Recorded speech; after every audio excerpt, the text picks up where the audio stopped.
Welcome to the Art of Japanese Green Tea. I'm Matt. And I'm Griff, and today we're going to talk about Gyokuro. Yeah, so this one we had quite a few requests for. So Yeah, you want to start with the history stuff? Yeah, so we have a bit of a history background, and more background than history about Gyokuro. So Gyokuro it translates into jewel dew, or jade. Typically it's translated into jade dew, but I think jewel dew is more true to the name because the kanji, or the characters that you would write Gyokuro, is jewel and dew. So, yeah. So it's kind of straightforward like that.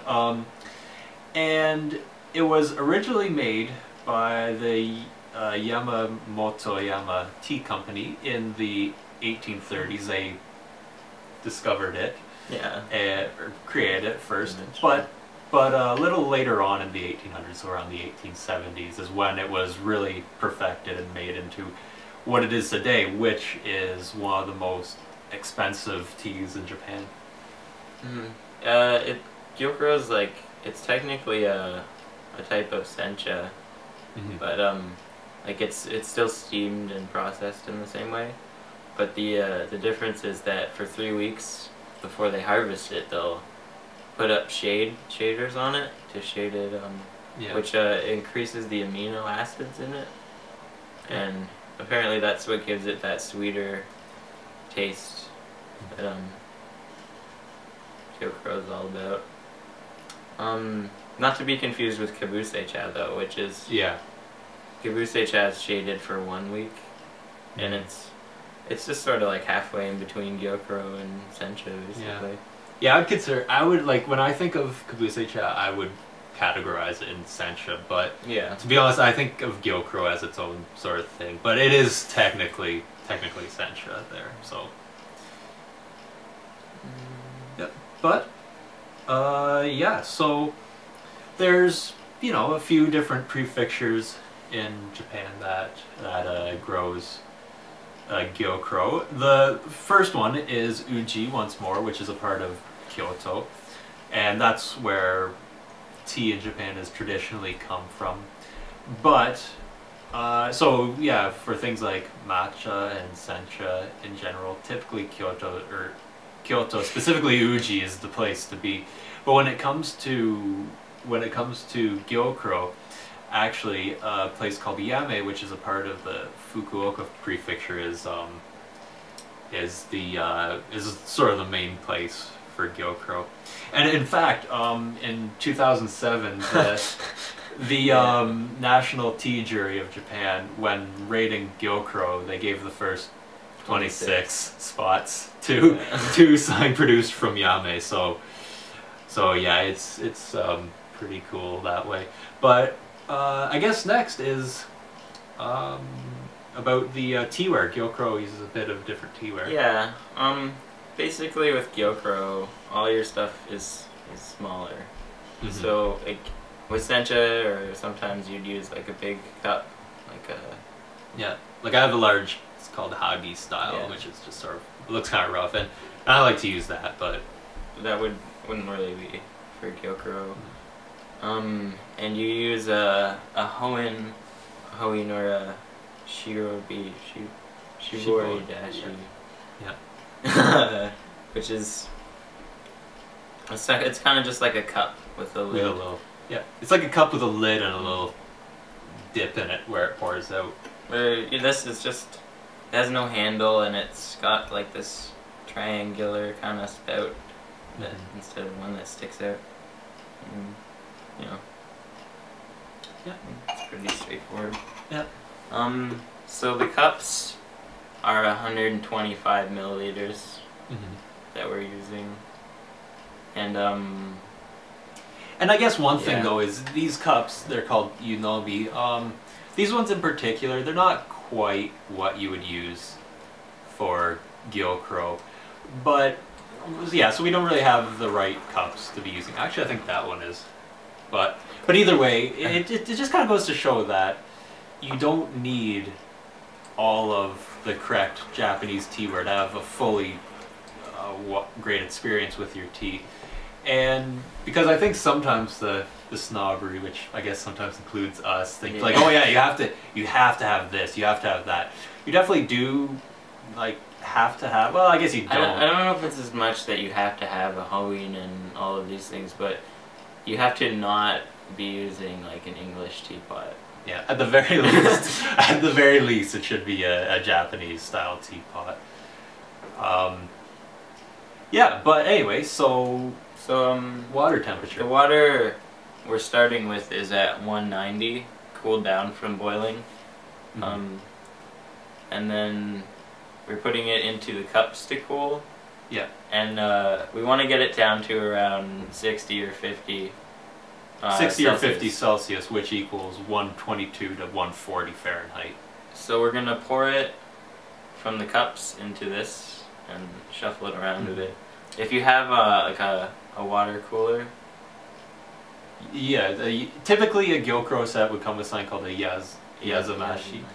Or Yazumashi, or Yuzamashi, sorry. Yuzumashi, and typically you pour the water into there, but either way, the main point is you're actually not going to preheat your teapot. With sencha, you normally would preheat this to keep it hot, but with Gyokuro, you don't want it to be as hot. So you skip that, and you just cool it. Yep.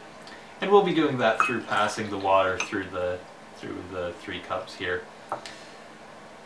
And anyway, so there's a few interesting things about Gyokuro where pretty much to a certain extent you actually want to use double of everything, kind of roughly. With the leaves, you want to use 1 gram per 30 milliliters. So yeah, and I believe we said 1 gram for 50 for sencha is typically the safe bet. And I guess also interestingly enough, we have for this, we brought out the scale. Yep. Yeah, we don't brew Gyokuro as often as we brew sencha, so we want to be able to make sure we give you guys an accurate measurement. Okay. So about what temperature do you think it's at now? It's getting close, like Getting close. 60 or so. Okay. So the water will cool down like 10 degrees or so each time you pour it from one thing to another, and it will cool down a bit pouring it into this too. Yeah. So I've got it at like 160-ish now, which should be pretty good. Okay.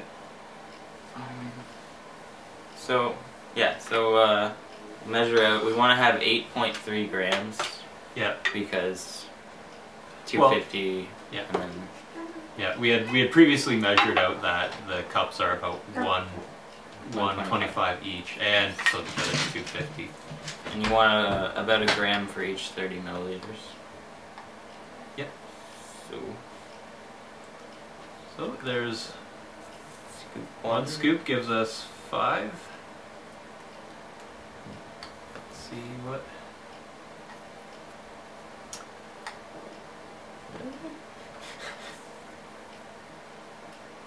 Right on. So about 1 3/4 scoops of this particular Gyokuro gives us 8.3 right on. Wow. Okay.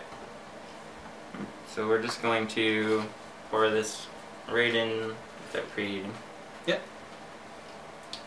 And like I said earlier, you kind of want to double it. So again, with the brew time, double it against sencha, that is. With the brew time, about 2 minutes, right? Yeah.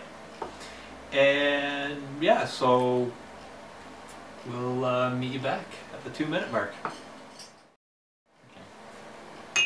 So it's been about 2 minutes, and we're brewing with the lid off for Gyokuro. Yeah.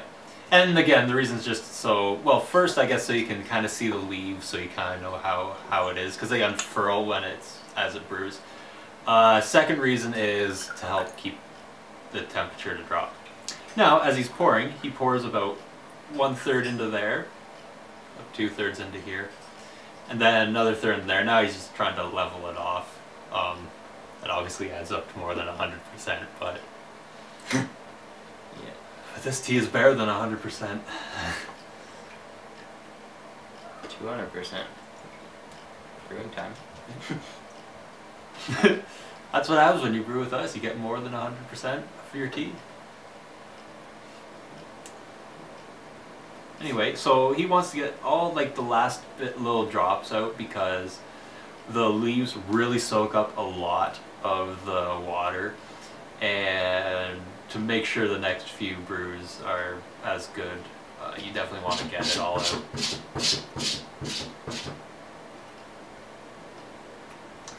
Which takes a while. Yeah. But, yep.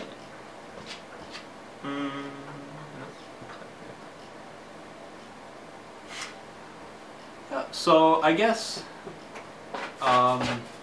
with the next brews, so the first one, 2 minutes. The next one is typically 30 seconds, and I believe after that it'd be what, about a minute and a half? Yeah. Very good. Mm-hmm. Yep.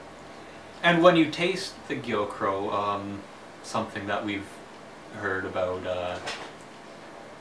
how to drink is you typically sort of want to like take a sip and almost like roll it around on your tongues, and that helps you really get the flavor well, and it's a very sort of strong taste to it, and yeah.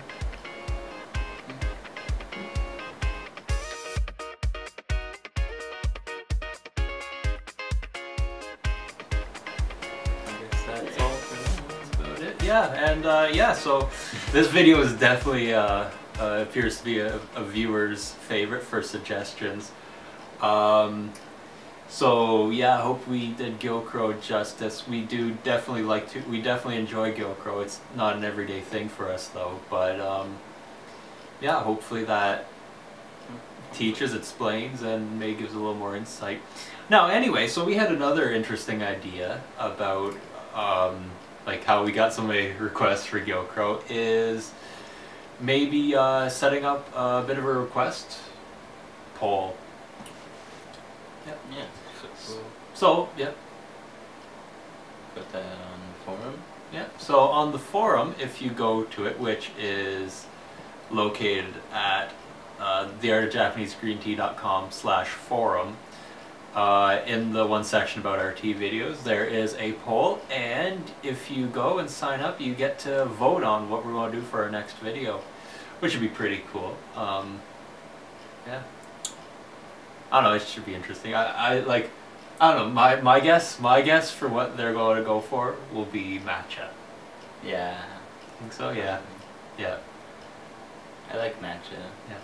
And not to give out any spoilers, but well, we'll do matcha, but we're going to do a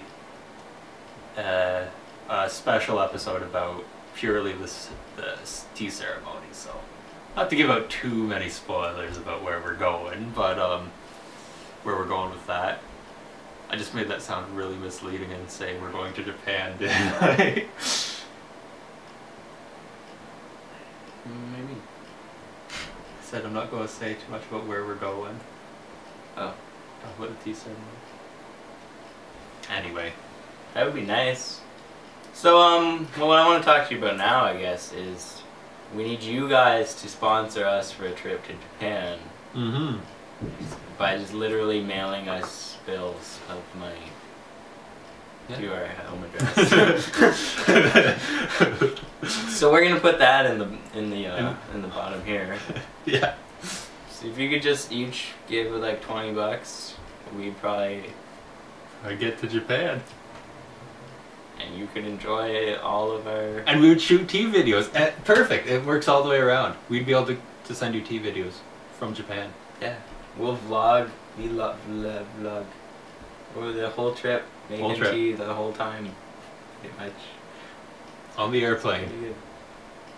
Actually, that would be a pretty cool idea. How to make like like a traveler's video. Yeah. That would actually be pretty good. But You hold the power. By the way. Send us your money. don't send us your money for that. No, I don't think we should say don't send money. You're not obliged to. We're not gonna disown you if you don't. But I mean, you can. Yeah. I'll take it. And with that said, that's a how-to guide for how to brew Gyokuro. Yep. Hopefully you learned something today.